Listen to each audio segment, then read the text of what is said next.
Après avoir séjourné à Londres pour les funérailles de la reine Elisabeth II, Ali Bongo Ondimba s'est envolé pour New York où se tient depuis hier la 77e session de l'Assemblée générale de l'Organisation des Nations Unies. Ces propos seront d'autant plus scrutés que le Gabon prendra le 6 octobre prochain la présidence du Conseil de sécurité de l'instance onusienne. Voici le communiqué diffusé lundi 19 septembre par la présidence de la République.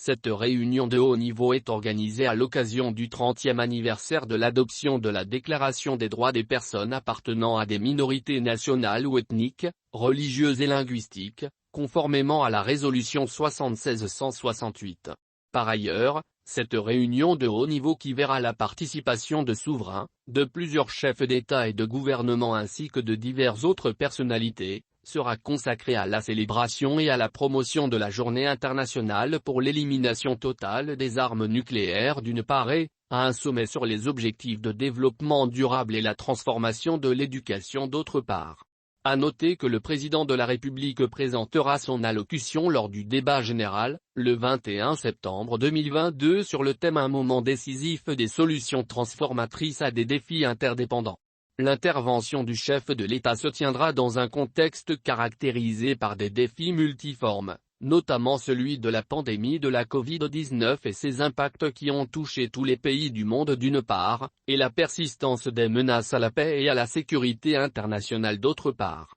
En outre, le président de la République réitérera devant ses pairs et les délégations présentes, les principes clés de la diplomatie gabonaise. Au cours du débat général, le président de la République va également participer par vidéoconférence, à un débat présidé par le secrétaire général des Nations Unies, Antonio Guterres, sur la transformation de l'éducation dont l'objectif principal visait à réaffirmer l'engagement collectif des chefs d'État et de délégation, en faveur de la jeunesse. Cette initiative intervient dans un contexte international fragilisé par les crises multiformes sur les plans économiques, climatiques, sécuritaires et humanitaires.